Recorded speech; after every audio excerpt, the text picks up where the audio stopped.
Selamat datang di One Week of Practice. Saya Farhan. Kali ini kita akan melanjutkan series belajar Google Earth Engine atau GEE dari dasar. Di pertemuan kedua ini, kita akan mempelajari dasar pemrograman pemula dan tips mudah GEE. Jadi seperti yang sudah diketahui bahwa GEE ini atau Google Earth Engine ini dioperasikan dengan bahasa pemrograman, khususnya JavaScript ya teman-teman. Jadi untuk teman-teman yang memang basicnya belum ada basic pemrograman atau memang belum tahu basic JavaScript, saya akan merangkum beberapa hal yang diperlukan bagi teman-teman untuk dapat minimum untuk mengerti dan menjalankan Google Earth secara minimum. Tapi, di akhir juga saya akan memberikan tips mudah untuk teman-teman dapat memahaminya lebih lanjut. Oke. Langsung saja, JavaScript. Jadi, apa itu JavaScript? JavaScript adalah bahasa pemrograman berbasis Object Oriented Program atau OOP, ya, yang digunakan untuk membuat halaman web interaktif. Jadi memang JavaScript ini berbasisnya, biasa diadopsi oleh orang-orang yang membuat web atau ya, web atau developer web, teman-teman. Oke, next mungkin keunggulan JavaScript, apa itu keunggulan JavaScript? Pertama adalah bahasa yang populer dan familiar. Jadi memang bahasa JavaScript ini banyak diadopsi, oleh programmer-programmer di luar sana. Lalu kedua juga sintaks yang ringkas, kebetulan JavaScript ini juga, agak lebih mudah dimengerti. Lalu ketiga adalah integrasi dengan web. Nah, ini dia keunggulannya adalah integrasi dengan web lebih baik karena mengingat Google Earth Engine itu dia memang berbasis web ya teman-teman. Lalu 4 visualisasi data yang kuat. Nah, JavaScript juga itu sering dikaitkan atau sering digunakan untuk membuat UI UX gitu dan dipadukan dengan HTML. Jadi visualisasi datanya memang, bagus gitu. Lalu, kelima adalah ekosistem dukungan. Tadi ini berhubungan dengan poin nomor satu yaitu bahasa yang populer. Karena populer dan familiar, ekosistem dukungannya itu lumayan besar, jadi teman-teman banyak tutorial di luar sana dan teman-teman banyak bisa, eksploratif untuk belajar JavaScript, itu lebih luas lagi gitu. Oke, baiklah, lalu di bagian pertama yang paling penting untuk dipahami adalah variabel. Jadi saya jelaskan ya, variabel adalah sebuah cara untuk menyimpan nilai atau data yang dapat digunakan dan dimanipulasi dalam program. Mungkin teman-teman bisa baca lanjutannya ya. Tapi intinya adalah ada di kata-kata ini, yaitu sederhananya adalah memberikan nama untuk sebuah data. Nah, ini sudah saya siapkan contoh code-nya untuk mengerti apa itu variabel. Mungkin teman-teman bisa diketik saja langsung di GEE-nya atau di copy saja gitu. Saya akan lebih memilih untuk di copy dulu dan akan menjelaskannya di Google Earth Engine. Oke, saya sudah ada di laman Google Earth Engine. Kita mulai dari sini ya teman-teman. Kita klik tombol Get Started di kanan atas. Nah, karena kita kemarin sudah membuat cloud project-nya, kita langsung ke bagian sini saja teman-teman di mouse saya. Klik here to the code editor.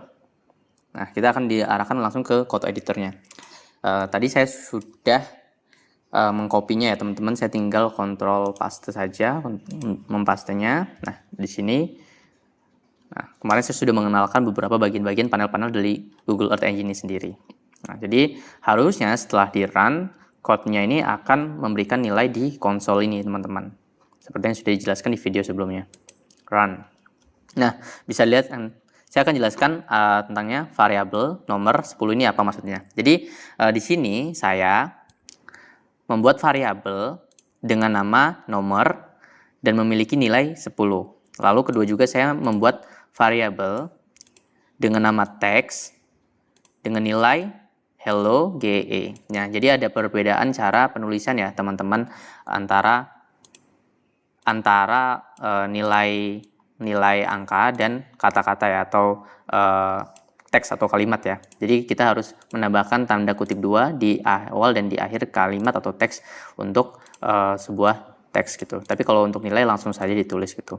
Dan JavaScript juga termasuk case sensitif ya. Jadi besar kecilnya itu harus sama. Nah, selanjutnya console.log nomor gitu. Jadi saya mencetak ke konsol, di mana ini konsol, yaitu nomor. Jadi saya mencetak nomor di konsol gitu. Nah, keluarkan ya 10 ini. Lalu saya juga mencetak teks di konsol juga gitu. Nah, kita bisa coba ganti explore, ganti angkanya misalnya ke 58 misalnya. Oke, run. Nah, maka keluar juga 58. Nah, lalu hello-nya coba kita ganti hello saja. Kita run, keluar hello. Tuh. Nah, jadi sesuai ya, maksudnya yang ini memberikan nama untuk sebuah data. Lalu bagian kedua yang perlu dimengerti adalah function. Function pada Google Earth Engine dan JavaScript adalah berarti blok yang dirancang untuk melakukan tugas tertentu dan dapat dipanggil berkali-kali. Nah, ini adalah ide gagasan utamanya melakukan tugas tertentu. Jadi sebenarnya hampir sama saya kayak membuat variabel, cuma dalam variabel ini dalam function ini tidak ada nilai, tapi tugas gitu, melakukan tugas tertentu. Contohnya ini saya sudah memberikan code, teman-teman bisa langsung copy saja nanti di modul yang ada di bawah dan dapat diakses. Setelah di copy, teman-teman bisa lihat sekarang saya sudah mempastenya di Google Earth Engine saya. Saya membuat function bernama kali 2 dan di dalamnya ada nilai angka dan returnnya adalah pekerjaannya adalah angka kali 2 gitu. Coba kita run. Nah, oke. Mengapa demikian? Mengapa error? Karena memang variabel angka itu tidak ada. Nah, adanya nomor gitu kan. Nah, di sini harus diperhatikan ya teman-teman ya. Nomor. Nah, saya memang sengaja untuk membuatnya salah dikit agar teman-teman bisa coba trial and error sendiri gitu. Tapi di sini bisa kita lihat nomor. Nah, coba kita run lagi. Nah, sudah terlihat ya, 116. Bisa kita ini hapus dulu. Nah, kita run coba. Nah, 116 ya teman-teman, ya dimana 58 dikali 2. Boleh kita coba di angka yang lain nomornya. Nah, run 40 gitu kan. Jadi sesuai ya, saya membuat function yang di dalamnya saya memberikan tugas gitu. Lihat di sini, function adalah blok kode yang dirancang untuk melakukan tugas tertentu dan dapat dipanggil berkali-kali. Gitu teman-teman. Jadi itu untuk function. Kita beralih ke selanjutnya ya. Oke. Di selanjutnya ada if else atau membuat keputusan gitu kan. Nah, ini adalah logika dasar dari Google Earth Engine. Lalu ada looping juga atau mengulangi code gitu. Langsung saja kita praktekkan ya. Ini sudah saya copy saja langsung. Oke. Kita beralih ke Google Earth Engine. Ctrl V. Oke. Nah, sementara itu kita run. Nah, kembali ya masih ada angka ya. Angkanya diganti nomor.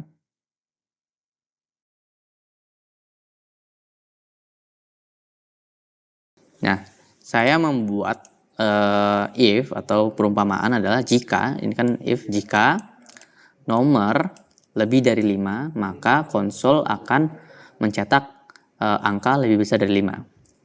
Jika bukan, jika lainnya, jika tidak lebih dari 5, maka angka lebih kecil akan mencetak angka lebih kecil atau sama dengan 5. Gitu kan.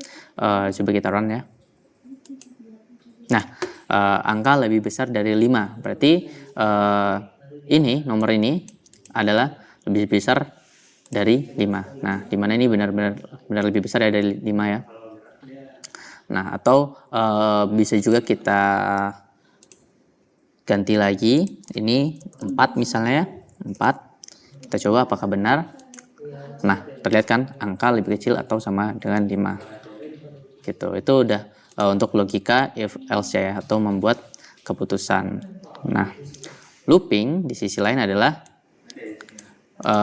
ini adalah untuk mengulang code atau melakukan tugas berulang. Oke, melakukan tugas berulang. Kita coba for. Nah, ini agak beda nih, teman-teman. Ini adalah pengaplikasian yang agak berbeda dibandingkan variabel yang lainnya, di mana itu di dalam sini ya, di bentuknya ya. Variabel i ini di mana i sama dengan 0, ya kan? Jika i kurang dari 5, maka akan ditambah. Jadi dia akan selalu menambah angka ini dan dia akan sampai angkanya itu 5 gitu. Jadi coba kita run console log ya. Nah, lihat. Dia akan mengulang. Pertama, dia mulai dari 0. Nah, dia akan memeriksa 0 memang kurang dari 5 gitu. Jadi dia akan tambahkan 1 lagi, jadi 1. 1 masih kurang dari 5. Nah, ini ada 2, lalu ketiga, lalu keempat gitu kan. Nah, ini kita hapus saja coba 8 ini karena adalah hasil dari sini ya. Nah, terlihat kan dia? Tuh. Jadi terlihat ya teman-teman. Atau bisa juga dipraktekkan segini. Run. Nah, kalau ini artinya adalah, kalau ini kan kurang dari 5, ini adalah kurang dari atau sama dengan 5 gitu. Tadi hasilnya akan berbeda. Ini adalah 5, jadi kalau di sini adalah 4. Begitu. Nah, itu adalah logika dasar semuanya. Nanti di video selanjutnya teman-teman akan mengerti apa kegunaannya, karena kita akan banyak mengcoding di Google Earth Engine ya. Nah, di sini juga saya menambahkan beberapa kode-kode yang teman-teman bisa coba juga, seperti menambahkan citra satelit, filter dan masking. Lalu ada operasi matematika juga teman-teman. Operasi matematika pada GEE itu penulisannya bagaimana? Nah, ini adalah cara penulisan operasi matematika. Jadi tidak tambah menggunakan plus ini ya. Bisa juga menggunakan plus ini juga, tapi bisa juga dengan menggunakan add, subtract, multiply, divide, atau POW gitu kan. Nah, lalu ada juga operasi matematika lagi pada citra. Nah, ini adalah operasi matematika pada citra di GEE nanti, seperti halnya di QGIS atau di ArcGIS ya. Ada operasi matematika pada citra juga. Lalu terakhir adalah operasi pada koleksi citra. Nah, IEMA collection-nya gitu. Ya hampir sama sebenarnya, cuma ya mungkin teman-teman bisa coba dan explore sendiri. Oke, untuk tips mudahnya untuk belajar GE adalah, jika teman-teman memang belum mempunyai basic pemrograman yang baik atau JavaScript yang baik, teman-teman bisa mengejar ketertinggalan teman-teman dengan mencoba untuk melakukan programming dengan AI companion atau ditemani dengan, AI ya. Salah satunya AI yang saya rekomendasikan adalah ChatGPT saja ya teman-teman yang umum, kita langsung ke chatgpt.com. Nah, di sini teman-teman jika sudah mendaftar akan, langsung tampilannya seperti ini dan, teman-teman bisa mencoba contohnya saya, mencoba contohnya saya mencoba untuk, meminta ChatGPT jelaskan tentang code yang sudah saya copy sebelumnya di sini.